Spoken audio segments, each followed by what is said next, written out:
นะโมตัสสะภะคะวะโตอะระหะโตสัมมาสัมพุทธัสสะนะโมตัสสะภะคะวะโตอะระหะโตสัมมาสัมพุทธัสสะนะโมตัสสะภะคะวะโตอะระหะโตสัมมาสัมพุทธัสสะ. Ya, mari kita sama-sama melakukan satu perbuatan yang baik. Salah satu ya mendengarkan Dhamma, mendengarkan kebenaran-kebenaran itu adalah satu hal yang positif, hal yang baik yang bisa membawa, membuka jalan kebaikan-kebaikan di kehidupan kita sekarang maupun kehidupan kita yang akan datang. Jadi kita bisa menemukan hal-hal yang positif, hal-hal yang baik yang kita bisa lakukan, yang kita bisa praktekkan di dalam kehidupan sehari-hari supaya kita bisa bermanfaat di dalam kehidupan kita sesuai dengan Dhamma. Nah, pada hari ini kita akan membahas yaitu tentang bagaimana seorang orang tua terhadap anaknya untuk mendidik, membina, mengarahkan supaya anak-anak itu bisa menjadi anak-anak yang sesuai dengan harapan kita, menjadi anak yang cerdas, anak yang baik dengan memiliki kemoralan yang baik. Nah, untuk mengantarkan di dalam Dhamma di sana ini ya, saya akan memberikan satu gambaran. Semoga gambaran yang kita bisa lakukan itu ya lebih mudah, bahwa kita sebagai kehidupan ya itu memiliki keyakinan bahwa segala sesuatu itu kan dari sebab itu kemudian nanti akan memunculkan akibat. Akibat itu bisa ada itu dari sebab. Tidak mungkin akibat itu berdiri sendiri. Akibat itu dari sebab. Maka kita akan memberi satu gambaran. Kalau sebagai seorang petani ini mengharapkan panennya yang melimpah, panennya yang baik, atau kalau kita menanam buah itu ya buahnya ya manis. Maka itu juga harus dicari sebab-sebabnya yang bisa panennya melimpah itu yang bagaimana. Nah, itu pasti seorang petani akan mencari tempat, tempatnya yang cocok, tempatnya yang boleh dikatakan lapangan yang subur, atau ladang yang subur. Kemudian juga memilih bibit, kemudian juga menanam, merawat dengan sungguh-sungguh, memperhatikan tanamannya itu. Tanaman kalau sudah tumbuh ya kurang apa, kurang pupuk ya dikasih pupuk, kurang air ya dikasih air. Dengan harapan bisa tumbuh dengan baik dan kemudian bisa tumbuh dengan subur, kemudian juga bisa berbuah sesuai dengan harapan yang menanam itu. Hasilnya melimpah, kemudian kalau buah ya buahnya juga yang manis. Nah, begitu juga di dalam kehidupan orang tua terhadap anaknya itu, dengan harapan ya anaknya bisa menjadi anak yang cerdas, anak yang baik. Itu juga ditinjau dari bibitnya. dari orang tuanya.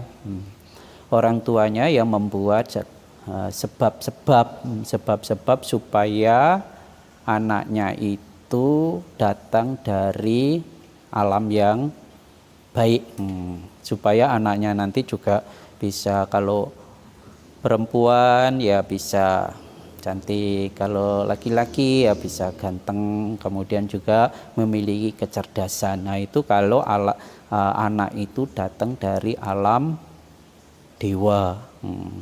Alam dewa itu bisa anak-anaknya ya bisa cerdas, anaknya yang baik. Maka kita di dalam kehidupan, di dalam masyarakat kita bisa melihat, nah ada bayi baru lahir, kemudian ayah itu juga wajahnya juga bagus, menarik, nanti tumbuh juga besar, juga punya keahlian, punya keterampilan, punya hal-hal yang tidak orang punyai. Nah itu juga di dalam kehidupan kita juga ada tolak belakang, ada yang lahirnya juga tidak baik. Nah, kemudian juga wajahnya juga, kemudian juga perilakunya nanti jadi besar juga bisa menjadi hal yang menyulitkan bagi orang tuanya. Nah itu juga dari kondisi sebab-sebab yang dilakukan oleh orang tuanya.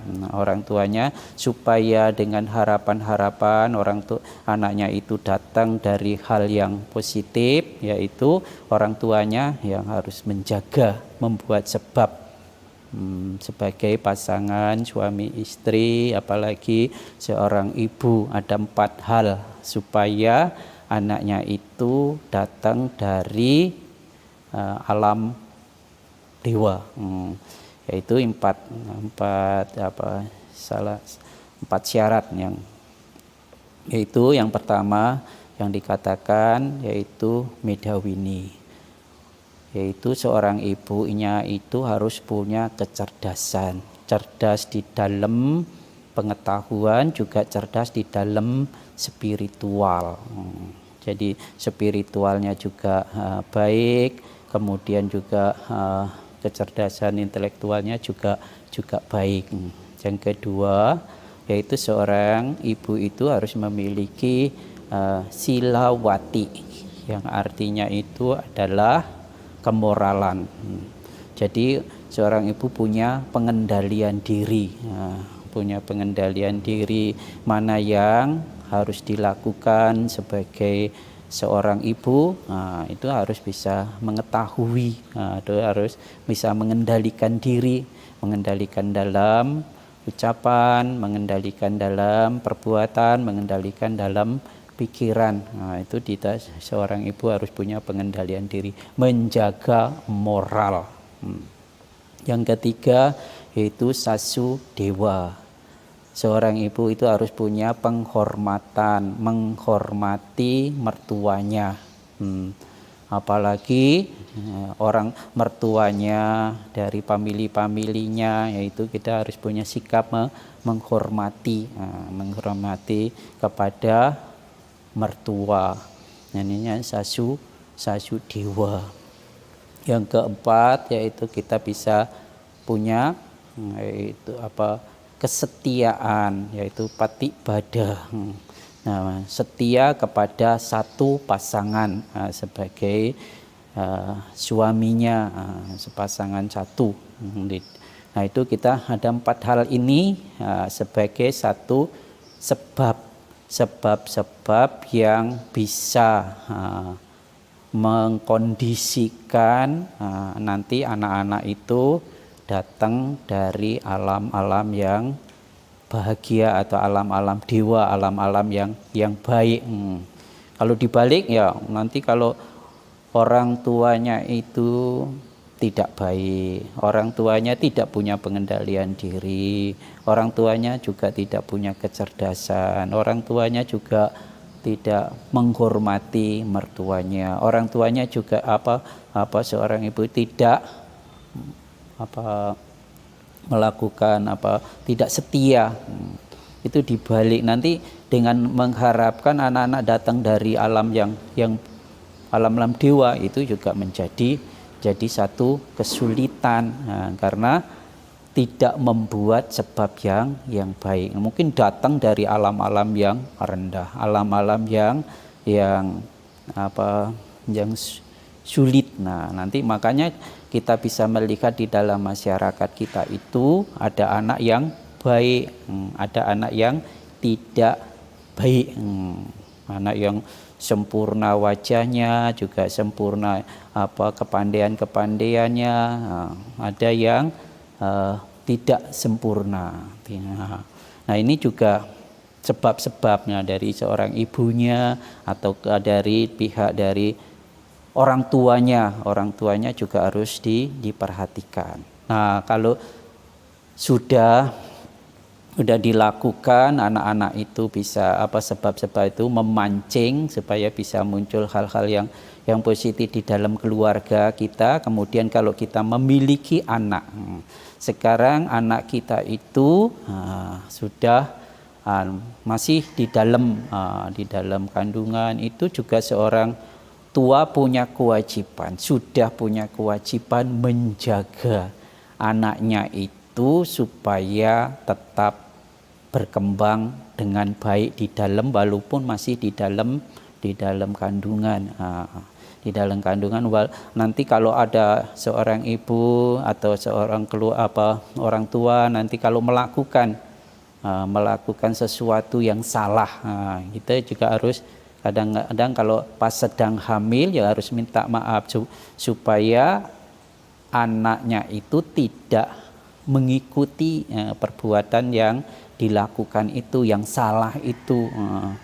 Kalau seorang ibu kemudian mengatakan kata-kata yang tidak baik, yang bisa amit-amit, jangan menurun kepada anaknya, anak cucunya. Nah, itu supaya itu tetap menjaga.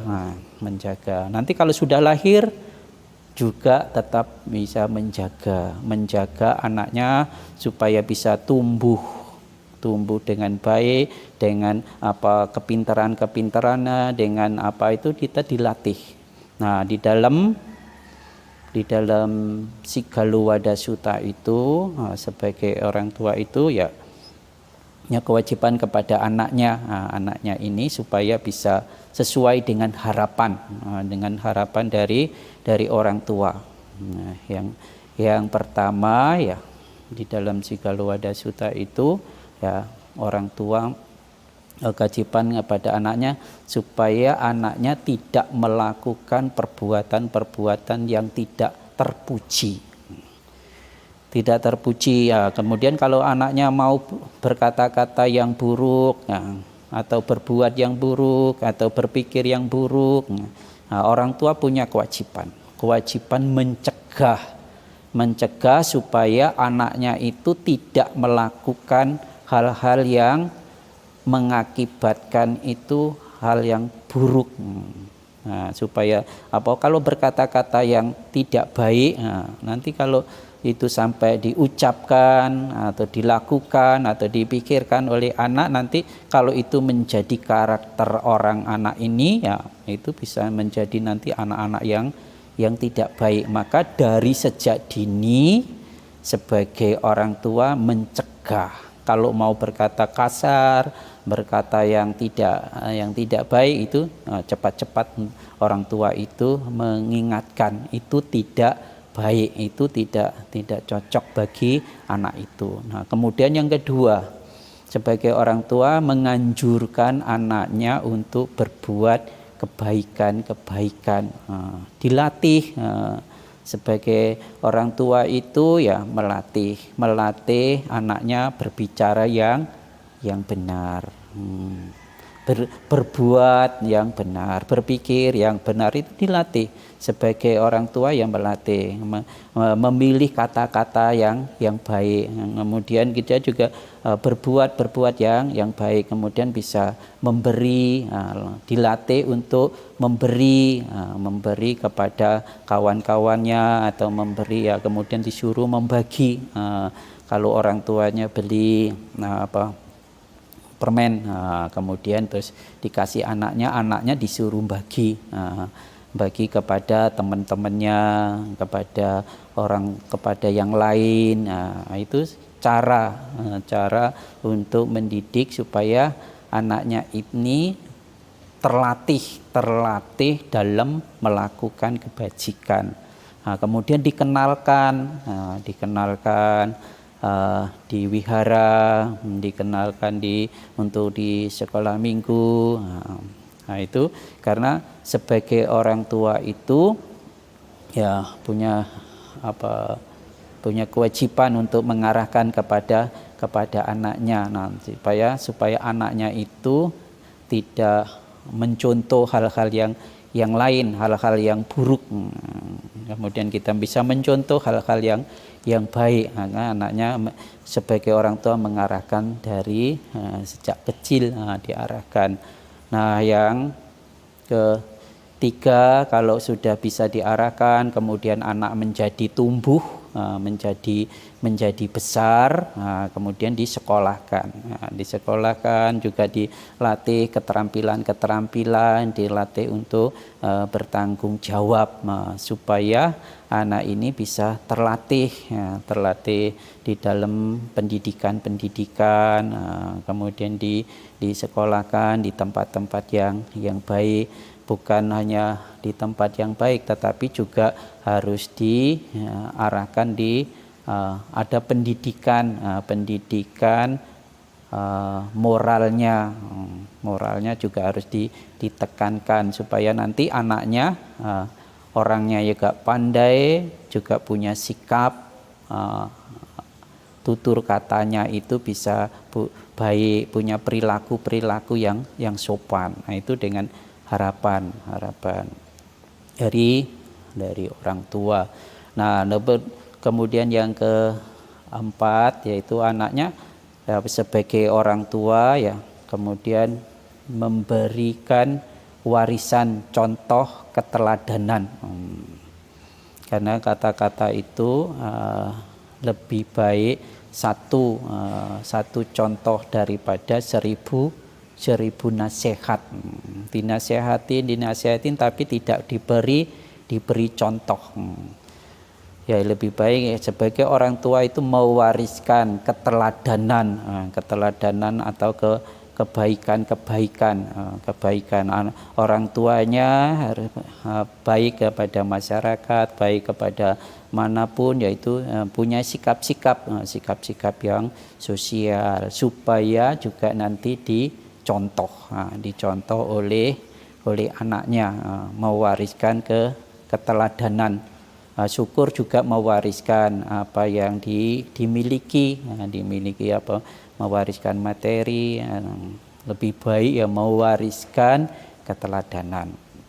Yang kelima, sebagai orang tua ya kita memiliki menjadi nasihat kepada anaknya apabila anaknya ini kalau ingin mencari jodoh atau mengambil sesuatu keputusan, baik atau buruknya itu ya orang tua bisa menjadi pertimbangan kalau mau memutuskan sesuatu.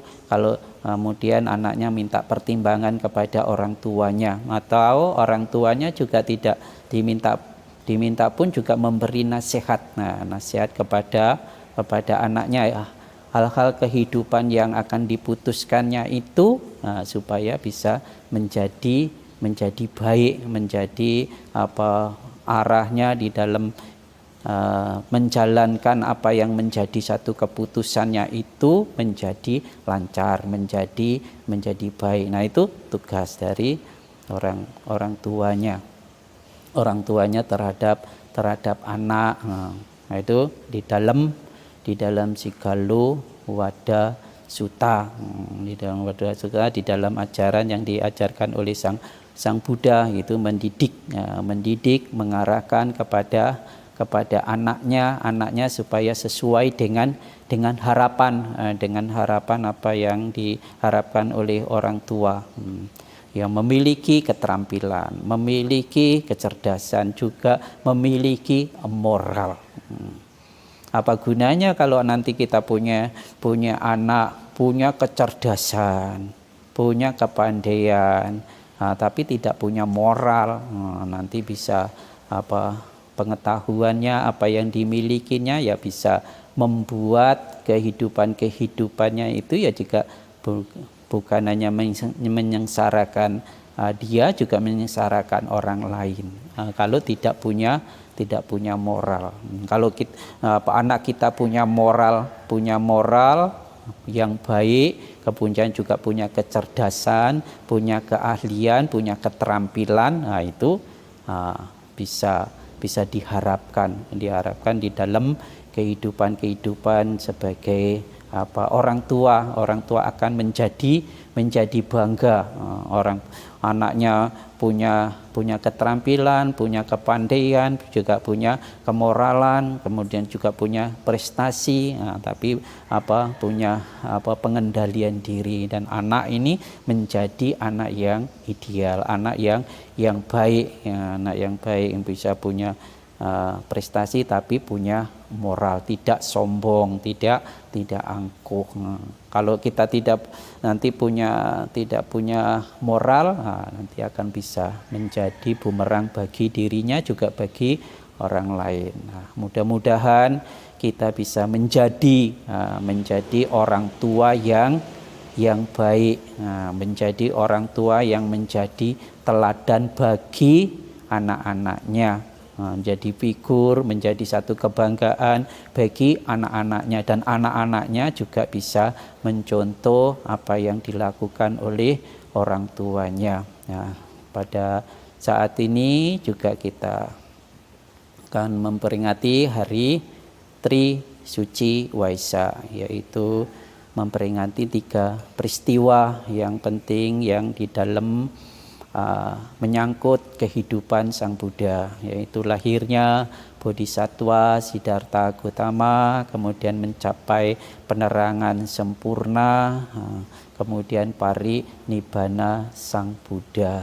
3 peristiwa itu menjadi Tri Suci Waisak. Maka pada tahun ini kita akan memperingati nanti tanggal 7 Mei, maka kita mengucapkan seluruh kepada umat Buddha, yaitu selamat Hari Tri Suci Waisak 2564 Buddhis Era, kemudian tahun 2020 tahun ini. Ya, semoga apa yang kita sampaikan yang bisa menambah wawasan, kemudian kita bisa sama-sama untuk mempraktekkan di dalam kehidupan Buddha Dhamma. Semoga Buddha Dhamma bisa membawa kemajuan di dalam batin kita, dan akhirnya semoga semua makhluk hidup berbahagia.